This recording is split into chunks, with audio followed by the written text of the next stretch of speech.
2,200 years ago, in the city of Athens, a Greek philosopher and head of the philosophical school named Panaetius of Rhodes was making waves with his fresh interpretation of the Stoic philosophy. Through a mutual acquaintance, this teacher caught the attention of none other than Scipio Aemilianus, a Roman general, statesman and himself an admirer of Greek culture.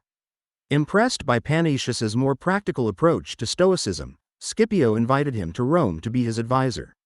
This marked the beginning of Stoicism's growing influence on Roman society, as Stoicism quickly became one of the most popular philosophical schools in the Roman world in the ensuing decades, despite occasional pushback from Roman traditionalists of the time who advocated adherence to old Roman traditions and ancestral virtues. We will dive into the origins and history of Roman Stoicism, the subtle differences from Greek Stoicism, some of the key figures of Roman Stoics that are even mentioned in modern times, and its enduring legacy. First of all, let's do a crash course about Stoicism. It is a philosophy that is characterized by its emphasis on rationality, self-control, and virtue, offering a practical guide to living in accordance with nature and accepting life's challenges with equanimity. For the Stoics, the goal of life was the exercise of virtue and the embrace of their social role. Central to Stoicism was the idea that individuals could achieve tranquility and fulfillment by focusing on what they could control, such as their thoughts and actions, and accepting what they could not, such as external events. One of the mottos of Stoicism, "Virtue is the only good," resonated well with the Roman traditional emphasis on virtue. Therefore, although Stoicism began in Greece, it found fertile ground in Rome, where it evolved with existing Roman customs and traditions. Next, let's talk about the key figures that contributed to the rise of Roman Stoicism. But before that, please don't forget to subscribe to this channel. Stoicism was established by Zeno of Citium in 300 BC when his ship was wrecked during a storm, leading him to learn philosophy from the famous cynic of the time, Crates, and eventually founded his own school. One of the key figures in this transmission was Panaetius of Rhodes, the person that we introduced earlier in this video. Panaetius emphasized the practical application of Stoicism, and his teaching on Stoicism was considerably warmer to the Roman sensibilities, which helped its integration into Roman culture and helped him gain a lot of students from among the Roman elite. Panaetius's student, Posidonius, continued this adaptation by emphasizing the importance of Stoicism in understanding the natural world, history, and politics.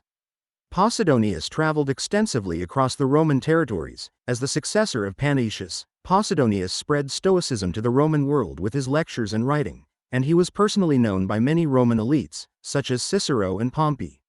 While Roman Stoicism inherited the core principles established by the early Greek Stoics, it evolved to reflect Rome's unique cultural, social, and political contexts. This is also helped by the fact that one of the first Roman Stoic teacher, Panaetius of Rhodes, taught a warmer form of Stoicism that was more amenable to the Roman ethos that we mentioned earlier.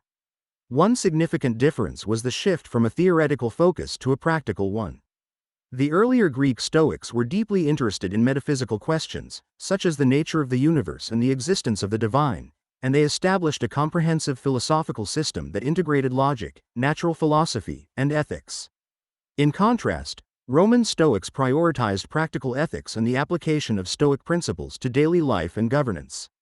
Less interested in metaphysical speculation, they concentrated on how Stoicism could guide personal conduct, social responsibility, and political action. The approach to emotions also differed between the two traditions. Early Greek Stoics advocated for the complete eradication of passions, viewing emotions as irrational and detrimental to virtue. Roman Stoics like Seneca acknowledged the naturalness of human emotions and focused on transforming them through reason. Moreover, while Greek Stoics were generally detached from political life, focusing on individual virtue in a more abstract sense, Roman Stoics were actively involved in politics and governance. They sought to apply Stoic principles to public service and leadership. Figures like Seneca, who advised Emperor Nero, and Marcus Aurelius, who embodied Stoic philosophy as emperor, illustrate how Stoicism was adapted to address the ethical challenges of political life in Rome. The rise of Roman Stoicism owes much to the influence of prominent philosophers, particularly Musonius Rufus and his student Epictetus. Each contributed to the popularization and development of Stoicism, adapting it to the Roman context.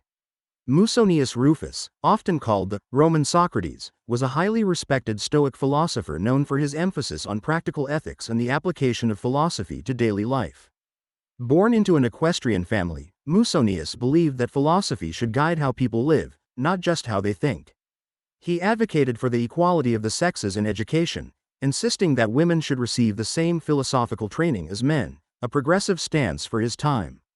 Musonius taught that virtue is the only true good and that external circumstances should not deter one from pursuing a virtuous life.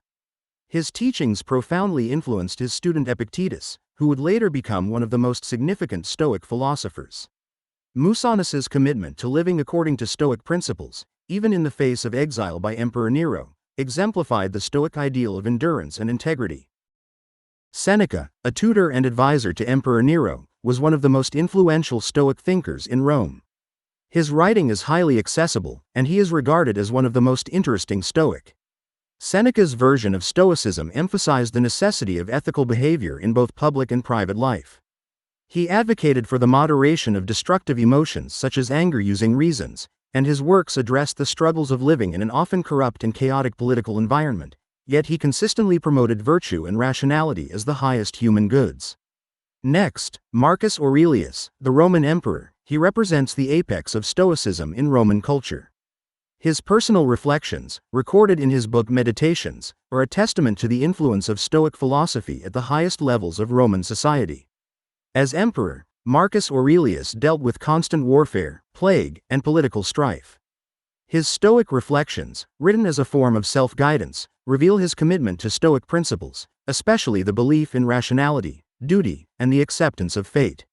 For Marcus, Stoicism was not just a philosophical system but a practical tool for leadership and personal resilience in times of great adversity. Though not a Stoic himself, the Roman statesman and orator Cicero played a critical role in popularizing Stoic ideas through his writings. Some of his works, like De Officiis, draw heavily from the teachings of the founder of the Roman Stoic school, Panaetius, who emphasized practical ethics suitable for everyday life. As the empire faced internal decay, political corruption, and the rise of external threats, Stoicism provided both the Roman elite and ordinary citizens with a means to cope with their anxieties. Stoic teachings about enduring hardship, accepting the inevitable cycles of fortune and misfortune, and finding inner peace regardless of external circumstances resonated deeply during these times.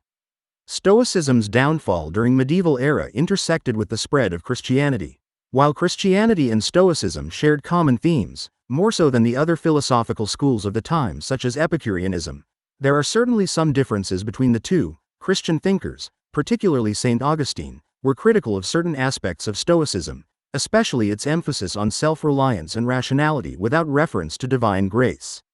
Augustine rejected the Stoic belief that humans could achieve virtue solely through their own efforts but recognized the value of Stoic ethics in shaping moral character. Over time, Christianity replaced Stoicism and Epicureanism as the major ethical and religious framework in the Roman civilization and its successive Western civilizations. In the Renaissance age, however, there was a revival of classical readings among the humanists, and writings by famous Roman Stoics such as Seneca and Marcus Aurelius were widely read and studied by people such as Erasmus and Montaigne. John Calvin, one of the founders of the Reformed branch of Protestant Christianity, was also an avid reader of Seneca's works. Today, we can still find traces of Stoicism in modern psychology, especially in the context behavioral therapy. Thanks to modern writers like Ryan Holiday and Tim Ferriss, the practical wisdom of Stoicism has once again become popular. And the books of Roman Stoics such as Seneca and Marcus Aurelius's Meditations are still widely read and studied today. Thank you for watching this video.